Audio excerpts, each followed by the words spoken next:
자, 부호 해설을 좀 시작을 해보기 전에 총평부터 먼저 할게요. 총평부터. 총평 마지막 총평이죠. 피닉스라는 이름을 좀 넣어봤어요. 피닉스 뭔지 알아요? 아, 이것도 세대 차인가? 해리포터에서 봤다고요? 피닉스를? 해리포터에서 봤다고? 뭐 넘깁시다. 이것도 세대 차이네.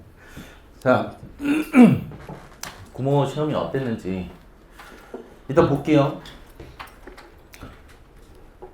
6월 모평이 1.47% 나왔죠. 근데 뭐 체감적으로도 굉장히 좀 쉽지 않았나? 좀 쉽게 느껴지죠. 보수적 관점에서 보면 한 내가 생각했을 때 요번 1등급 비율은 한 10%에서 12% 정도. 이거 보수적 관점으로 보는 거예요. 무슨 말이냐면 낮게 봤다는 얘기야. 그러니까 최악의 경우는 한 15% 정도도 나올 수도 있을 수 있다. 근데 이게 최악의 경우라고 말하는 이유가 뭐냐면 2022년 6월이에요. 이때가 이제 1등급이 5.74% 정도 나왔거든요. 5.7%. 그러니까 뭐 사실 5%대만 돼도 이제 체감적으로 굉장히 어렵죠. 그래서 9월 모평은 15.9% 정도 나왔어요. 근데 9월 모평은 더 상대적으로 굉장히 쉬웠죠. 수능은 몇 프로 나왔을까? 이때 이제 15.9% 나오고 뭐 학교 담임 선생님들도 그렇고 좀 그런 실수들 좀 많이 했다. 특히 이제 재학생들도 그런 실수 많이 했는데 이 정도로 나올 거다. 이제 영어는 됐다. 뭐 이런 생각들 굉장히 좀 많이 하던. 그리고 담임 선생님들도 영어는 이제 네가 등급 이만큼 올라갔으니까 다른 과목 위주로 이제 공부를 해라. 뭐 이렇게 상담도 실제로 했었던. 근데 수능은 7.8% 나왔어요. 근데 이게 이제 뭐 그래도 N수생들은 설마 하고도 공부를 하잖아. 이 7.8% 이제 퍼센티지만 보면 뭐 아주 그렇게 높지 않다라고 생각할 수도 있겠지만 실질적으로 N수생들이 많이 끌어올린 거죠. 이 퍼센티지를. 그러니까 재학생들은 대부분 다 폭망하는 학생들이 굉장히 많았어요. 그러니까 실제로 그렇게 믿는다라는 거지. 그러니까 이렇게 출제가 돼본 적이 없었으니까. 6월 땅, 9월 하늘, 중간치 이렇게 생각을 했었어야 되는데 계속 이제 본인이 하늘로 올라갔다고 생각하는 거야. 그러니까 이제 계속 자기가 하늘인 줄 알아. 그러다가 이제 굉장히 큰 코를 다친. 그러니까 올해 수능도 사실은 생각해 보면 제가 지금 보수적 관점에서 한 12% 정도도 나올 수 있다 라고 말씀을 드렸기 때문에 수능에서도 또다시 6에서 한 8% 정도 나올 수 있지 않을까. 요 정도 난이도. 그러니까 예상을 하셔야 돼. 근데 이제 제가 걱정하는 거 뭐냐면 재학생들이야. 재학생들은 머리로는 알아요. 머리로는 이제 그래 뭐 지금 9월 모평처럼 나오지 않을 거야. 근데 이제 6월 모평 때 9월 모평 때 역대치 기록을 세운 친구들도 있잖아. 고등학교 3년 내내 갑자기 기하급수적으로 등급업이 돼서 이렇게 느낀 친구들은 거기 이제 빠진다고. 그 기분에 아니야 이렇게 나오진 않을 거야 하면서도 제발 이렇게 나와줘 뭐 이런 것들 있죠. 그러니까 머리로는 있는데 마음이 그러니까 몸이 안 움직여. 그러니까 공부를 많이 안 하게 됩니다. 그러니까 지금부터가 되게 중요한 시험이 이제 9월 모평이다. 근데 이제 9월 모평은 지문의 수준을 현저히 낮춰본 거예요. 그러니까 지금 현재 어휘 수준이 어느 정도냐면 거의 기출어휘의 범위를 벗어나지 않았고 기출어휘들 중에서도 굉장히 뭐 독해 지문마다 이렇게 빈출되는 단어들이지. 그러니까 이런 것들이 대부분 나왔다고 생각하면 돼요. 진짜 뭐 이 정도 조금 어렵지 않을까 싶은 단어들은 거의 밑에 참고로 줬고 심지어 참고로 줄 만한 단어도 아닌데 참조로 줬어요. 그러니까 그만큼 굉장히 쉬운 수준으로 출제가 됐고 문장도 그렇게 호흡이 길지 않았다는 거. 그러니까 문장도 굉장히 쉽게 이렇게 출제가 됐다. 그 이유가 뭐냐면 제가 생각했을 때 9월 모평은 조금 평가원에서 실험적으로 좀 던진 것 같아요. 이게 무슨 말이냐면 6월 모평 여기 해서 왔던 친구들도 있을 거예요. 6월 모평 때 내가 뭐라고 얘기했었냐면 평가원에서 이렇게 테스트로서의 가치, 테스트로서의 의미를 상실했다. 굉장히 잘못 낸 시험이다 라고 이제 내가 얘기를 했었는데 9월 모평의 결과를 보니까 사실 이게 좀 실험적인 테스트가 아닐까. 애매하게 난이도를 맞추면 이 평가 난이도를 맞출 수가 없으니까 아예 극단적으로 낮춰보고 극단적으로 높여봤을 때 그러면서 이제 소위 말해서 이 양반들도 이제 리스트 목록을 세워놓고 그래서 오답 쏘고 한 거죠. 실험적으로. 내 생각엔 그래. 그러니까 이걸 왜 느끼냐면 이렇게 생각해보면 돼요. 영어 영역은 읽기 능력이 필요하고요. 그 다음에 읽고 사고하는 능력이 필요하고 그러니까 문제를 해결하기 위해서 문제 해결 능력이 필요해요. 그러니까 문제 해결 능력이 필요하다는 거는 정보 처리 능력이 좀 필요하다는 얘기죠. 근데 이제 9월 모평은 요소는 확인하지 않아. 그러니까 다 읽을 수 있다는 전제 내에서 순수하게 거의 사고력을 테스트한 시험이다라고 생각하면 돼요. 그러니까 지문을 제대로 읽을 수 있는가? 그 다음에 그냥 해석은 하는데 지문을 제대로 읽을 수 있는가? 그 다음에 선지선별을 잘 할 수 있는가? 정보를 제대로 캐치해서 정보를 잘 처리할 수 있는가? 그러니까 여기에 맞춰서 출제한 것이 이번 시험이다. 그러면 이제 수능은 어떨 것 같아요? 읽기 능력을 좀 높이겠죠. 변별이 이제 많이 없었으니까 변별력을 높이기 위해서 이제 읽기 능력을 조금 높일 겁니다. 그러니까 지금보다는 어휘의 수준을 올리셔야 되는 거고 그냥 어휘의 수준을 올리셔야 된다는 얘기가 뭐냐면 뭐 어떤 고난도 단어들을 공부를 해야 된다 뭐 이런 얘기가 아니야. 지금 아까 말씀드렸던 기출 어휘들이 있죠. 기출 어휘들을 되게 정확하게 인지하는 게 되게 중요합니다. 정확하게 학습이 되어 있는 게 되게 중요한 거야. 그 다음에 덕해 어휘들에 대해서 사력을 다하셔야 돼요. 그리고 자꾸 읽는 연습도 해주셔야 되는 거고 이게 이제 올해 9월 모평이 조금 암시하는 부분이다라고 생각하시면 돼요. 그 다음에 계속해서 이제 영어는 가성비 있는 공부들을 많이 선호하잖아요. 9월 모평을 통해서 확실히 알게 된 거는 이렇게 영어 지문에 대한 수준을 현저히 낮췄음에도 불구하고 틀릴 만한 것들은 확실하게 틀렸거든. 그러니까 정답률이 여전히 낮은 문제들이 있다는 얘기예요. 자, 그 문제들을 보면 확실히 사고력을 어떤 방향으로 테스트하겠다라는 게 좀 보여. 그러니까 기술적으로 가성비 있는 공부를 위해서 지금까지 기술적으로 막 공부한 친구들은 여전히 점수가 잘 나오지 않았을 거예요. 아무리 쉬웠어도 불구하고. 그러니까 주변의 학생들하고 괴리감을 느끼죠. 주변의 학생들은 기하급수적으로 성적이 올랐고 다들 잘 봤다 그러는데 내 성적은 오르지 않게 되는. 왜? 당연히 이제 뭐 틀려라라고 출제한 것들도 굉장히 뭐 다 틀렸을 거고 또 심지어 맞아라라고 던져준 것도 기술적으로 풀리는 문제들이 아니니까 또 실제로 틀렸을 수도 있고. 이제 지금은 기술적으로 문제를 출제하는 패턴으로 출제한 것이 아니다. 어휘 문제를 예를 들게요. 어휘 문제만 해도 제가 매번 수업 때 얘기했던 게 뭐냐면 주변 진술만으로는 주변에 있는 근거만으로는 절대 답을 낼 수 없다. 반드시 주제하고의 연관성을 지어줘야지만 주변 논리도 적용이 가능한 것이 이번 시험이에요. 그동안에 수능에 바뀐 기조다. 이런 얘기를 이제 좀 드렸었는데 이번에도 어휘도 좀 그런 식으로 출제가 됐다는 거. 주변 논리만으로 절대 해결될 수 없게끔 출제가 된 거고 순서도 있죠. 순서도 이제 대부분의 학생들은 지시어 대명사 연결어에만 의존한단 말이에요. 근데 이번에 이제 36번 같은 경우가 순서 문제는 극단적으로 어렵고 쉽고가 됐죠. 37번 문제는 뭐 거의 뭐 그냥 뭐 어떤 풀이법이고 나발이고가 아니고 그냥 읽으면 순서 맞춰줍니다. 읽으면서 맞춰줘요. 읽으면서 맞춰지는 수준으로 출제가 됐고 36번 같은 경우에는 오히려 연결어를 2개나 줬어요. 연결을 2개나 줘서 학생들한테 오히려 연결어에만 주목하게끔 출제를 한 거예요. however를 2개나 줬거든요. 그러니까 이제 2가지가 암시하는 부분이 있어. 일단 연결어에만 의존하게끔 만들고 그리고 연결어를 봤으면 이 연결을 제대로 활용할 수 있는가에 대한 테스트였다. 그러니까 연결어가 있는데 이 연결어를 어떻게 활용하는지 그 정확한 활용법을 몰랐으면 거의 다 틀렸을 만한 그런 문제로 출제가 됐어요. 중요한 한 가지는 그것만이 아니라 그 외적인 다른 정보들이 있었다는 거. 훨씬 더 문제를 쉽게 풀 수 있게끔 만든 다른 정보들이 있었는데 대부분 지시어 대명사 연결어에만 의존하기 때문에 문제 틀릴 수밖에 없었다. 해설에서 이따가 보여드릴 거예요. 문장 삽입형도 마찬가지죠. 문장 삽입형도 보통 단절 찾아요. 그러니까 단절이 없다라는 얘기가 아니라 단절이라는 개념 자체가 잘못됐다는 것이 아니라 단절만 찾으려고 하면 기준이 어떻게 되느냐. 제시문을 넣었을 때 자연스럽냐? 어색하냐? 자, 이거 가지고 따진단 말이에요. 어색하면 단절이고 자연스러운 단절이 아니야. 뭐 이렇게 보는 거죠. 근데 이번에 문장 삽입형도 38번이 어렵게 나왔죠. 38번부터 보시면 이따가 또 이것도 해석해 보여드릴 건데 제시문을 딱 넣는 순간 해석을 해보면 말이 돼. 말이 돼요. 실제적으로 말이 돼. 근데 왜 거기에 답이 아니냐 그러면 개념적으로 답이 아니에요. 개념적으로. 그것도 이따가 보여드릴 거예요. 그러니까 결국에는 되게 관성적인 방식으로 접근하면 문제를 틀릴 수밖에 없게 이렇게 출제를 했다는 거. 빈칸 문제도 마찬가지죠. 대부분 1차원적인 답을 생각해요. 빈칸에 어울릴 만한.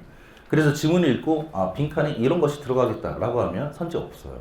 또 하나는 거기 넣었을 때 말이 되느냐 안 되느냐 자연스러움을 자꾸 판단해서 선지를 빈칸에 넣고 해석을 해봐. 대체적으로 막 그렇게 문제를 푼단 말이죠. 그러면 또 너무 자연스러워 보이는 것들이 있어. 그러니까 이제 되게 기본적인 개념, 기본적인 어떤 관성적인 풀이법 이런 것들은 전부 다 깨겠다라는 취지가 너무 역력해 보인단 말이야. 그러니까 6월 모평 때는 되게 정신 없었잖아요. 문제 푸는 동안에. 어렵기도 했었으니까. 그러니까 취지고 뭐고 간에 학생들이 많이 못 느꼈을 텐데 자 지금 9월 모평은 충분히 읽을 수 있게끔 던져줬는데 읽으면서 제대로 사고하지 못했을 때 틀릴만한 문제들로 만들어놨다라는 거. 그걸로 변별을 했다라는 거. 그게 굉장히 중요합니다. 올 수능의 방향성이기도 하겠죠.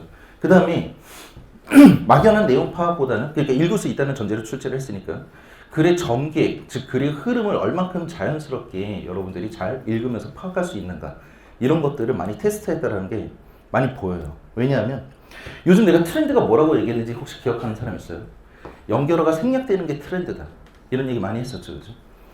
however이 생략된 지문들이 꽤 많이 나왔어요. 중간에. 그러니까 이게 역적으로 꺾이는 걸 몰라. 반의적으로 꺾이는 걸 모르니까 이 글의 정보가 어디에 있는 정보가 정말 정보인지 아니면 이게 비정보인지 구분을 못해요. 그래서 비약적인 선지들 같은 거 많이 선택을 하게 된 그런 시험이었다는 거. 그러니까 읽을 수는 있는데 방향에 대해서는 생각을 하지 못하니까 자꾸 그런 문제들 나오면 틀리게 되는 거겠죠. 근데 내가 봤을 때 출제원 입장이 좀 충분히 그럴 수 있다고 생각을 해. 변별을 해야 되는데 충분히 지문의 수준은 어느 정도 한정을 둘 수밖에 없잖아요. 교육부에서 그렇게 얘기를 했으니까. 아주 높일 수는 없단 말이야. 그러면 당연히 수능이 근본적인 그 본질을 묻는 형태로 출제가 되겠죠. 글의 전개를 어떻게 볼 수 있는가, 글이 어떤 방향으로 흘러가고 있는가, 자, 이런 것들을 파악할 수 있는 능력이 있는가 없는가를 테스트하려고 노력을 했을 겁니다. 근데 이번에 평가가 된 거죠. 그런 식으로 출제했을 때 아무리 읽히더라도 학생들은 틀린다라는 것들을 이미 9월 모평에서 검증을 했기 때문에 수능은 계속 지문의 패턴이 이러한 패턴으로 갈 수밖에 없을 거다. 지문의 수준을 높이지 않더라도 충분히 난이도를 조절할 수 있을 만한 그런 패턴으로 어떻게 출제하면 되는지를 이미 실험적으로 좀 얻어낸 결과가 아닐까, 평가원 입장에서. 그걸 염두하고 보셔야 돼요. 그 다음 학생들의 악습관이 있는데 이게 어떤 악습관이냐면 지문을 읽고 선지를 선별하잖아요. 이때 이제 학생들은 이 지문에서의 정보 기준을 보고 이 선지를 선별할 수 있는 이 글씨가 왜 이래? 선지를 선별할 수 있는 정보가 있다, 없다로만 판단해. 그래서 얘가 이 선지에 해당하는 지문의 정보가 없다 그러면 오답이야. 이게 학생들 기준이에요. 그 정보가 있다 그러면 정답이야. 대체적으로 이렇게 단순하게 문제를 풉니다. 기본적으로 학생들은. 근데 이제 어떤 훈련이 좀 필요하냐면 내가 찾고자 하는 정보가 지문에 없더라. 그럼 혹시 얘가 없는 게 아니라 같은 말인데 혹시 다른 식 표현은 아니야? 이런 걸 생각을 해보셔야 돼요. 즉 1차원적으로 주지 않고 2차원적으로 준 건 아니야? 라는 걸 생각을 해보셔야 돼요. 그러니까 이게 뭐 수능 당일날 이거 생각하세요 라고 말씀드린 것이 아니라 남은 기간 동안 여기에 맞춰서 공부를 하셔야 되는 걸 지금 말씀을 드리는 거예요. 또 하나는 있는데 이게 충분히 얘를 만족시킬 수 있는가. 자, 이거 검증을 하지 않아. 그냥 그 표현만 있으면 진술 자체가 아니라 표현만 있으면 아 무조건 얘는 정답이다 라고 생각하는 경향들이 굉장히 높다. 그러니까 단적인 게 불일치 문제가 되게 역대급 정답률이 나왔죠. 보통 불일치 문제는 90% 이상 나옵니다. 정답률이. 근데 이번에는 한 60%대 나왔어요. 근데 이분은 내수강생들도 그래. 근데 평균적으로 봤을 때 내수강생들이 지금 전국 정답률보다 훨씬 높은 상회를 보입니다. 정답률이. 그러니까 꽤 잘 봤어요. 꽤 잘 봤음에도 불구하고 브리치 문제는 똑같아요. 60%대 나왔어요. 그러니까 이거 하나 맞춰줬으면 더 좋았을 텐데. 왜 틀렸는가를 보니까 이런 선지 있죠. 뭐 1937년이었나? 연도가 잘 기억 안 나는데 1937년에 이 양반이 시각 디자인 뭐 강의를 시작했다. 뭐 이런 게 있을 거야. 아마 2번이었나요? 선지가. 근데 이제 보면 1937을 그냥 찾죠. 그리고 강의가 시작했다를 찾습니다. 그 지문에는 어떻게 나와 있냐면 1937년 and 시작했다. 이렇게 나와 있거든요. 1937년 확인했어. 시작했네. 확인했어. 그죠? 그러니까 뭐 이렇게 가는 거란 말이야. 맞는 거야. 불일치하는 거 아니야. 라고 생각하는 거죠. 그럼 이제 뭐해? 답이 없어. 선질반한테 답이 없어. 당황하죠. 듣기랑 같이 하고 있는데. 이것 때문에 듣기 피해본 친구들도 있을 거예요. 답이 없으니까. 표현만 이렇게 본단 말이에요. 이걸 확인하지 않아. 이 진술 자체를 확인하지 않아. 여기 뭐 있어요?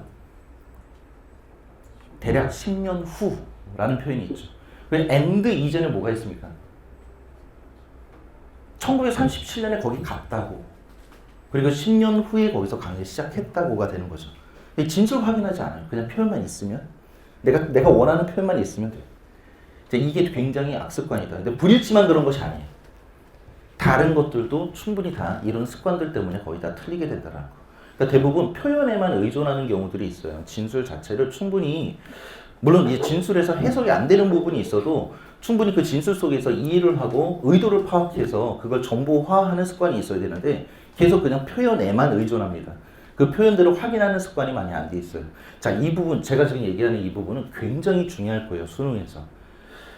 이미 이건 뭐 지금 이 9월 모평을 통해서 평가원이 이렇게 실험적으로 던진 것이 아니라 뭐 제가 처음 얘기하는 건 아니죠. 제 수업 듣는 친구들은 알 거예요. 이미 계속해서 이런 식으로 출제를 합니다. 이런 습관이 있다는 걸 알거든요. 평가원에서. 그러니까 얘네들이 이분들이 변별을 하기 위해서라도 계속해서 이런 식으로 출제를 할 거예요. 그래서 표현만 확인하는 습관이 있으면 안 되는 거고 진술 자체를 충분히 해석 가능한 수준에서 이해하시고 그리고 걔를 정보화시키기 위해서 그 의도를 정확하게 파악하는 습관이 분명히 만들어져야지만 수능 대비가 올바르게 만들어질 수 있을 거라는 거. 자, 이게 전체적인 우리 9월 모평이었고 이걸 조금 더 디테일하게 좀 설명을 좀 드릴게요.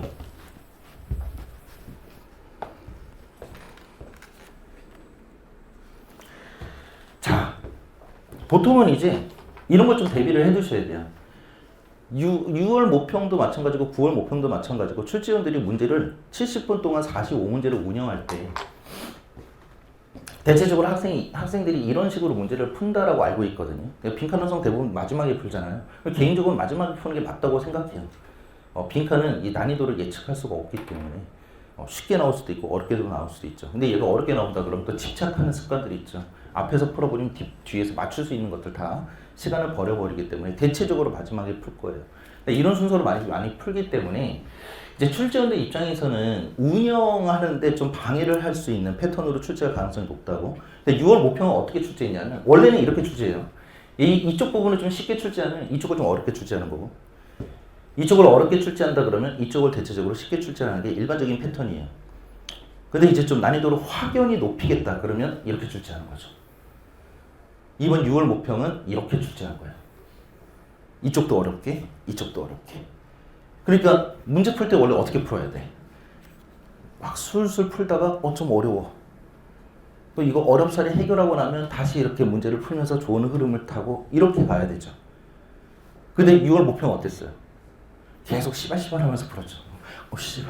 씨발 이러면서 문제 풀었단 말이에요. 그만큼 좀 어려웠던 거죠. 근데 호흡을 계속 끊어먹을 만한 이 흐름을 좋은 흐름을 가져가지 못하게끔 출제를 했단 말이야. 근데 이번 9월 모평은 어때요? 이렇게 출제한 거죠. 그래서 오히려 의심스러워. 근데 그게 맞아? 이럴 정도로 이런 식으로 출제를 했습니다. 정답률로 확인 한번 해볼까요? 약간 빨간색이 좀 안 보일 수도 있는데 잘 보입니까? 여러분들 그 프린트 있죠? 요 프린트. 여기에 정답률 눈에 띄게끔 해놨으니까 한번 보세요.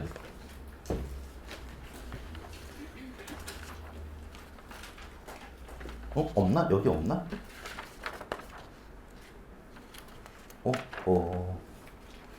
여기 없네? 여기 안 넣었네? 미안해요. 자, 이거 보세요. 이거 정확하게, 이걸로 볼게요. 자, 보시면, 빨간 것들이 어때요? 다 빨갛죠? 다 빨개. 다 불난 것처럼 빨개. 이게 6월 모평이었더라. 다 이렇게 어려웠다. 처음 갈 때마다.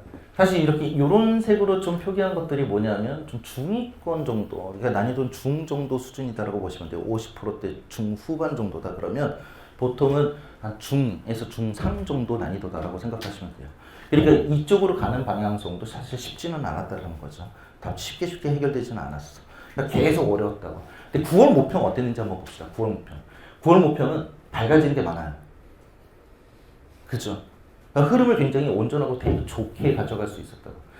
6월 모평에서 어려웠던 것들이 굉장히 다 쉽게 출제가 됐습니다. 심지어 함축의미도 6월 모평은 정답률이 34%대 정도 나왔는데 9월 모평은 54%대. 그러니까 똑같이 고난도였어도 계속 그것도 그마저도 좀 쉽게 출제를 했다는 거죠. 근데 어휘는 좀 다르죠.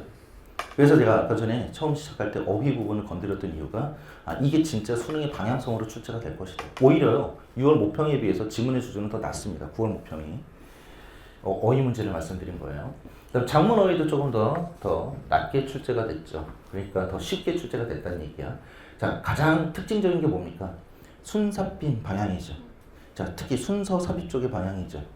순서 삽입은 4문제 출제됩니다. 그 4문제에서 대체적으로 3개는 어렵게 출제가 될 텐데 여기는 오히려 1개를 어렵게 주고 3개를 쉽게 줬어요. 그러니까 이쪽으로 문제 푸는 동안에 굉장히 무난함을 좀 느꼈을 거야. 오히려 내가 실력이 엄청 늘었네 라는 생각으로 문제 풀지 않았을까 라는 생각이 듭니다.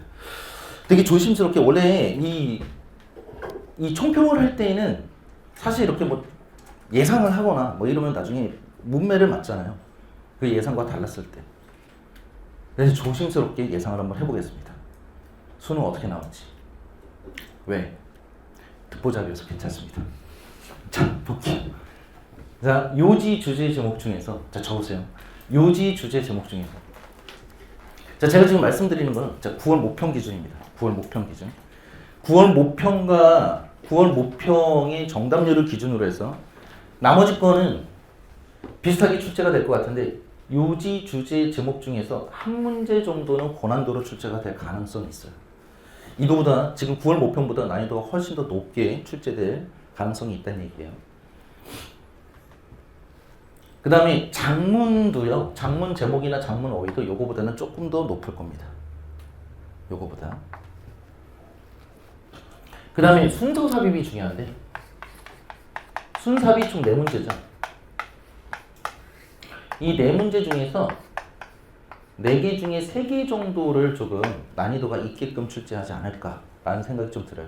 근데 이 난이도가 있게끔 출제한다는 게 요 3개 중에 고난도 그러니까 한 40%대 타겟으로 뒀을 때 얘가 한 2개 정도 그 다음에 50%대 후반 정도의 퍼센테이지 문제로 하나 정도 이렇게 해서 한 3개 정도 출제하지 않을까. 이 정도 난이도로. 그러니까 순삽에서 난이도 좀 더 높일 거라고 생각이 들어요. 그래야 변별이 되니까. 그리고 빈칸 완성은 제가 봤을 때 9월 모평 난이도를 그대로 유지할 것 같습니다. 빈칸은 되게 흡족해 할 것 같아요. 본인들이 문제를 정말 잘 냈구나. 변별을 굉장히 잘했구나. 하는 쪽으로. 지문의 수준도 높지도 않았고 선지에 대한 것들도 많이 넣어놨고. 그래서 오히려 저는 이렇게 생각하고 싶은 게 지금 올해 9월 모평으로 출제했던 빈칸 완성을 잘 분석하셔야 됩니다. 그러니까 이게 수능을 암시하는 부분들이 굉장히 커요.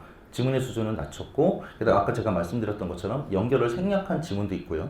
그러니까 그 상태에서 선지를 어떻게 선별해야 될지 그리고 선지에다가 출제원들이 어떻게 함정을 많이 파놨는지가 너무 역력히 잘 보이는 그런 패턴으로 출제를 했기 때문에 자, 이 빈칸 완성 4문제가 올해 수능을 거의 좀 미보기 정도로 보여줬다라고 할 만큼 굉장히 선지도 잘 만들었고 지문도 학생들한테 적정 수준으로서 발제를 많이 했기 때문에 빈칸 완성 쪽을 좀 정리를 많이 하시는 게 도움이 되실 것 같습니다. 자, 감히 한번 찍어봤습니다. 지금은 이제 앞으로 남은 기간 동안에 여러분들이 공부하셔야 될 때 여러분들이 현 위치를 좀 점검을 하셔야 되는데 지금 제가 말씀드린 거 9월 모평 기준이다라고 생각을 하시면 돼요. 9월 모평. 자, 제가 지금 되게 조심스럽게 어떤 것들이 조금 더 수능에서는 높게 나올 거다라고 이제 말씀을 드렸는데 그거 한번 개수를 세보시면 3, 4개 정도 될 거예요.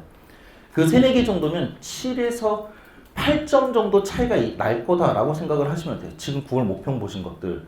지금 현재 여러분들이 나온 점수에서 7에서 8점 정도 떨어질 거다라고 생각을 하시면 될 겁니다. 그 정도 난이도가 더 올라가면. 그러니까 거기에 대비하셔서 공부를 하셔야 되는데 자, 그러면 이제 자신이 현 위치를 알고 있어야 돼.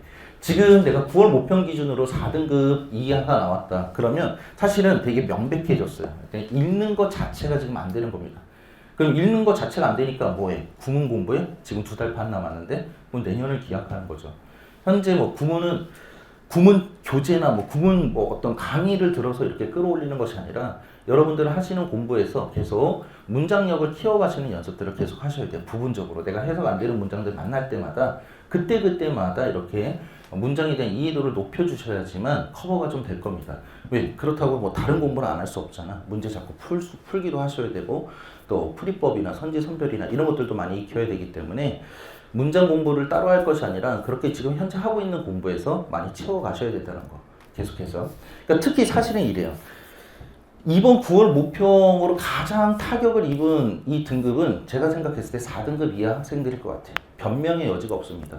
뭐 지문의 수준이 어려워서 어휘의 수준이 어려워서 못 풀었다 라고 할 만한 변명의 여지가 없는 시험이었기 때문에 현재 9월 모평 기준으로 4등급 이하가 나왔다 그러면 솔직히 말해서 공부를 안 하신 겁니다.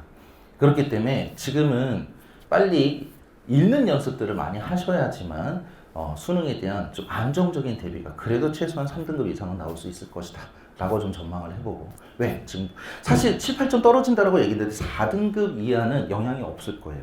제가 생각했을 때 더 떨어지거나 뭐 하지는 않을 거란 얘기야. 하지만 더 오르기에는 힘들 거다. 그럼 이제 지금부터 뭐 막말하는 거 아니에요. 4등급 이하 학생들한테.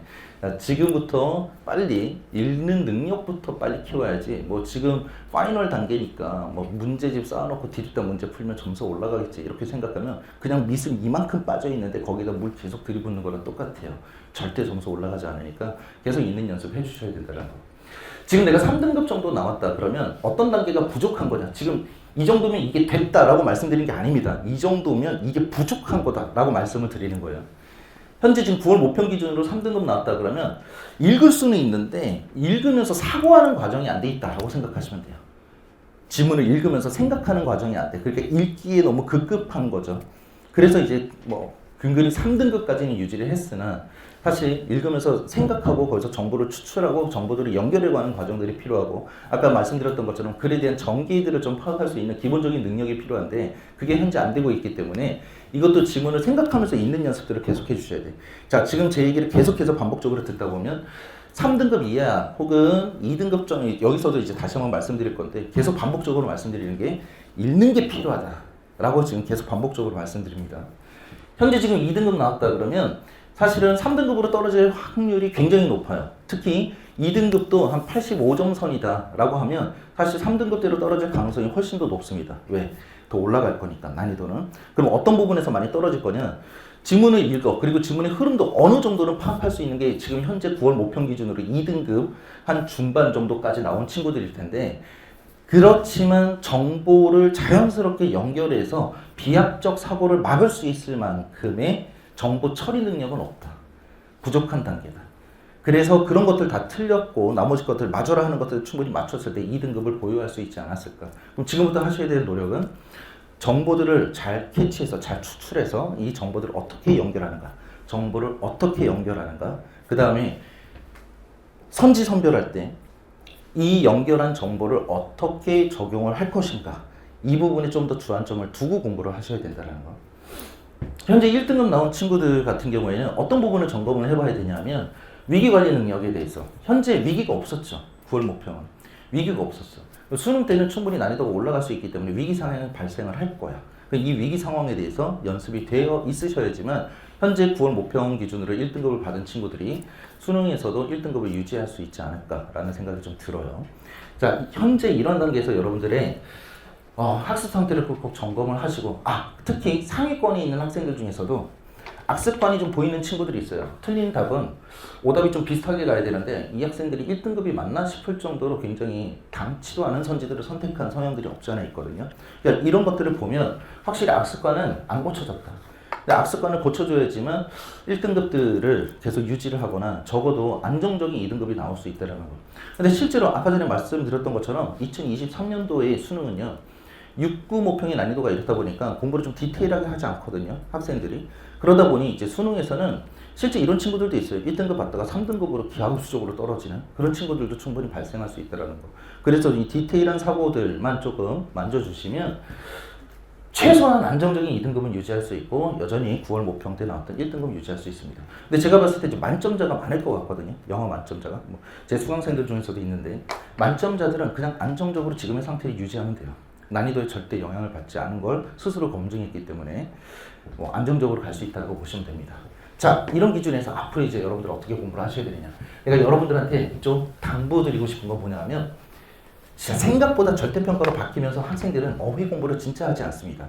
근데 어휘를 막연하게 공부하실 게 아니라 기출어휘 있죠? 기출어휘. 기출어휘. 지금 이렇게 여러분들 많이 보시는 거 보통 워마 많이 보죠? 많이 읽으시면 돼요. 계속해서. 근데 이게 일주일에 한 번씩 이렇게 읽는다. 안 읽는 거랑 별반 차이가 없습니다. 매일 읽어주셔야 돼요. 매일. 거기서 이미 충분히 내가 인지하고 있고 몸에 체화된 단어들은 따로 볼 필요가 없어요. 근데 좀 이렇게 보는 건 이런 건 있죠. 이 단어를 딱 봤는데 이게 뭐였더라? 이거 이렇게 떠오르는 거 그냥 모르는 거예요. 왜냐하면 독해할 때 그렇게 나갔다? 그럼 사고가 끊어지겠죠. 그러니까 그 정도도 허락해서는 안 되는 거야. 기출은요. 완전하게 딱 보자마자 뜻이 바로바로 떠오를 수 있게끔 그렇게 만드시면 됩니다. 그런 단어들 위주로만. 그렇게 해서 계속해서 반복적으로 봐주셔야 되고 독해 어휘에 대한 학습을 충분하게 많이 하시기 바랍니다. 독해 어휘.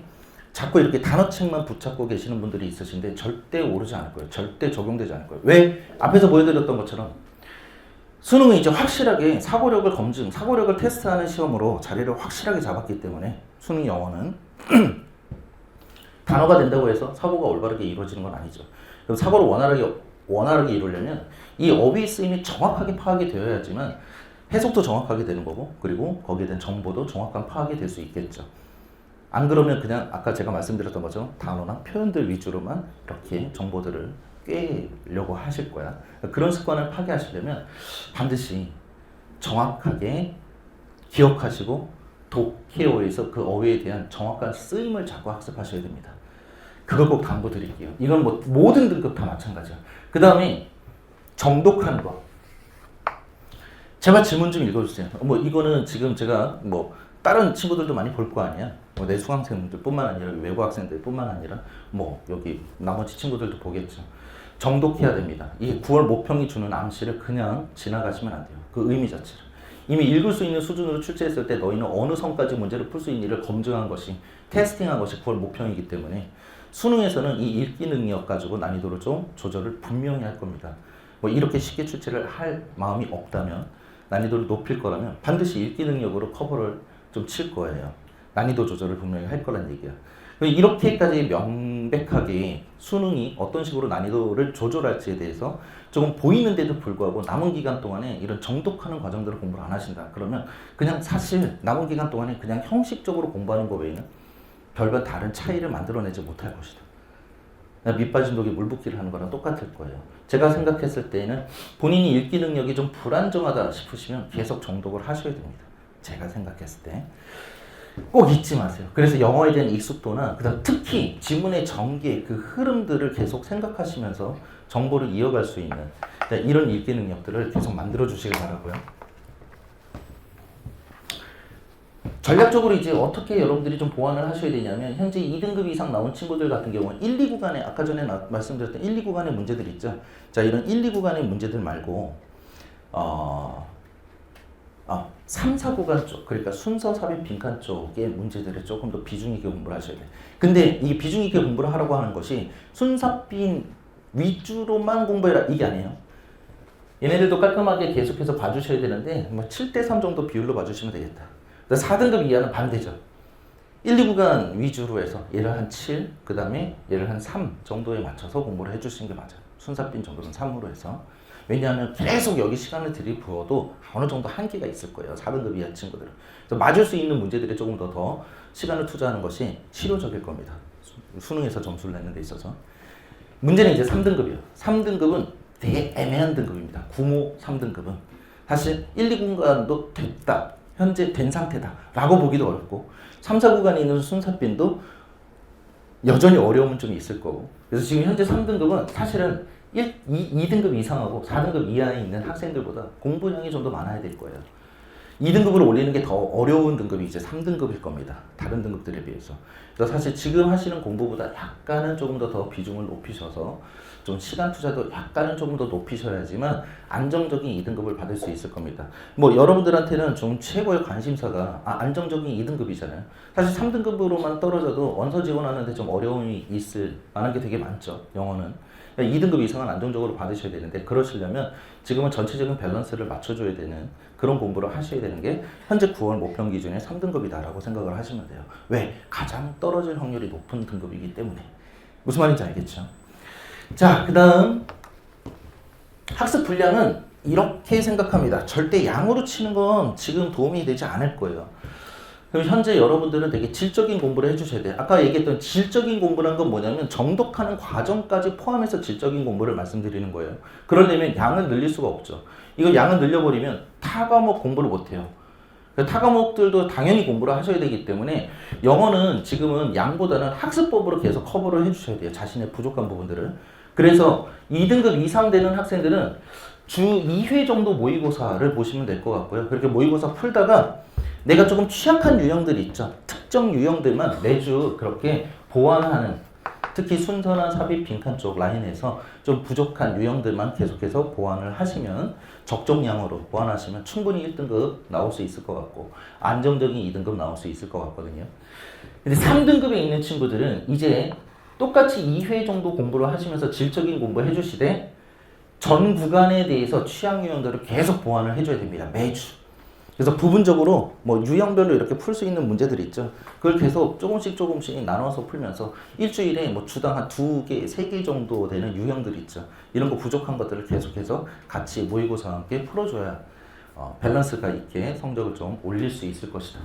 4등급 이하는 사실 모의고사 1회 정도면 저는 충분할 것 같습니다. 근데 이거 풀고 그냥 채점하고 끝내는 것이 아니라 이 모의고사 한 회 정도를 거의 씹어먹을 만큼 계속 반복적으로 읽어주고 거기 안에 있는 문장들이나 거기 안에 있는 어휘들까지 완벽하게 내가 씹어먹을 만큼 공부를 하겠다 해서 일주일에 한 회 정도씩을 털어내는 느낌으로 그렇게 공부를 해주시면 3등급으로 올라가는 건 사실상 어렵지 않아요. 4등급 이하의 학생들이 3등급까지 받는 건 사실 어렵지 않습니다. 그냥 안 하는 것 뿐이에요.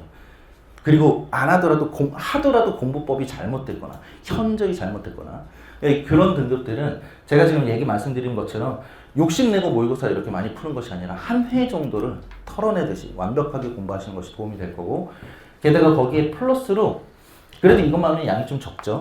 1, 2 구간에 있었던 거 그러니까 주제, 제목, 함축 의미 뭐 이런 유형들 있죠. 어휘 이런 것들 장문 이런 것들을 특정하게 유형편으로 해서 계속 정답률을 올릴 수 있는 연습들을 해주시는 것이 도움이 될 겁니다. 이제 남은 기간 동안에 이렇게 마무리를 하셔야 되는 거고. 자, 모의고사 활용은 방금 제가 말씀드렸던 것처럼 반드시 질적으로 공부를 하셔야 돼요. 일주일에 2회 정도 문제를 푸실 때, 1, 2회 정도 문제를 푸실 때 실전처럼 문제를 푸시고 그다음 전 유형 점검을 하시는데 확실하지 않은 문제들까지도 점검을 하셔야 돼요. 문제 보고 틀렸다. 뭐 맞췄어도 확실하지 않은 문제들도 반드시 점검을 해보셔야 되는 거고 아주 중요한 게 이겁니다. 틀리는 이유들에 대해서 잘 잡아내요. 놓으셔야 되고 핵심 유형 같은 경우 함축 의미나 뭐 주제, 제목 이런 것들이 있죠. 함축 의미, 주제, 제목, 뭐 어휘 그리고 장문 순서, 삽입, 빈칸에 있는 유형들이 있죠. 이런 핵심적인 유형들 반드시 정독하세요. 이거는 현재 본인들이 이번 9월 모평을 통해서 안정적인 등급이 나왔다 생각해도 이게 안정적이라고 생각을 할 수 있을지 아닐지부터 점검을 하시고 내가 1등급을 받았어도 좀 불안 요소가 있다 그러시면 정독을 꼭 하시는 것이 도움이 되실 겁니다. 근데 사실 제가 이 9월 모평에서 1등급 받은 학생들이 좀 워낙 갑작스럽게 많아져가지고 이 1등급을 내가 어느 선까지 믿을 수 있는 1등급일까라는 우려가 굉장히 크거든요. 뭐 정부가 학생들은 난 지금 모르겠는데 적어도 내수강생들은 내가 뭐 틀리는 이유나 이런 것들을 계속 분석해 왔기 때문에 근데 이 학생들이 1등급이 나왔네 싶은 게 사실은 뭐 기분이 뭐 나쁘진 않죠. 사실 좋기는 한데 이거를 안정적이다라고까지 생각을 할 수 있겠는가 보면 좀 불안 요소들이 좀 있습니다. 근데 이런 것들은 정독해주면 이 불안 요소들은 좀 없어질 거예요. 대체적으로. 자, 그 다음 마지막 결론적으로 말씀드리면 이 세 가지 읽고 사고하는 연습, 아까 말씀드렸던 정독하는 거 굉장히 중요하고요. 그 다음 반드시 경향 분석이 필요합니다. 여기 경향 분석이 필요한데 이 경향은 지금 현재 선생님 수업을 계속 들어온 친구들에 한해서 좀 말씀드리면 스워시 S하고요 MVP DB가 유형편이죠. 요거를 복습을 조금 요거 할게요. 남은 기간 동안에. 자, 이게 유형편에서 제가 경향에 대해서 말씀을 드렸는데 오늘 이 해설 자료 있죠. 여기 뒤에 있는 문제들까지도 지금 있죠. 여기 해설 자료에 우측을 잠깐 보시면 여기 연계 복습합시다 이렇게 써 있을 거예요. 문제마다. 보입니까? 자, 거기서 제가 수업할 때 가르쳐드렸던 내용들이 여기에서 9월 모평에서 어떻게 나왔는가를 정리를 해놨어요. 그리고 교재에 해당 부분이나 뭐 이런 것들, 뭐 수업은 제가 찾아서 분이나 뭐 이런 것들, 초분 이런 단위를 적어 놓을 수가 없기 때문에 자, 이건 나중에 제가 영상 제작해서 올릴 건데 어쨌든 선생님이 이렇게 나온다, 이런 경향으로 나온다 하는 것들이 많이 나왔기 때문에 이런 경향 분석을 좀 하실 필요가 좀 있습니다. 근데 이 복습을 하라는 게 처음부터 끝까지 밑도 끝도 없이 계속 쭉 보란 얘기 아니야. 내가 이런 얘기할 때 꼭 이렇게 잘못 판단해가지고 처음부터 끝까지 복습을 이렇게 좀 하겠다 해서 좀 정독하는 친구들이 있어요. 교재 자체를. 이럴 필요는 없고 파이널 모의고사 같은 것도 많이 풀잖아요. 문제 푸실 때 이렇게 찾아 들어가라는 얘기야. 비슷한 패턴이다. 이렇게 해서 내가 틀렸다. 그러면 해당 부분들을 찾아가셔서 자꾸 보셔야 돼요. 무슨 말인지 알겠죠? 이게 패턴화 시켜서 한 거기 때문에 기출을 패턴화 시킨 거기 때문에 기출이 이런 식으로 나옵니다 하는 것들이 변함없이 계속 이렇게 나오고 있기 때문에 이런 성향들을 반드시 이런 경향들을 꼭 학습이 된 상태에서 시험장에 들어가셔야 돼요. 그 다음에 틀리는 이유들 반드시 점검을 하셔야 됩니다. 틀리는 이유들은 코너스톤이나 decisive battleground 현재 현장 수강생들은 지금 하고 있는 컬이죠. 이거는 구간별 하프 모의고사거든요. 이걸 통해서 지금 현재 여러분들한테 틀리는 이유들을 계속 얘기를 해주고 있어요. 근데 뭐 이걸 꼼꼼하게 공부하실 필요는 없습니다. 자, 이렇게만 학습하시면 돼요.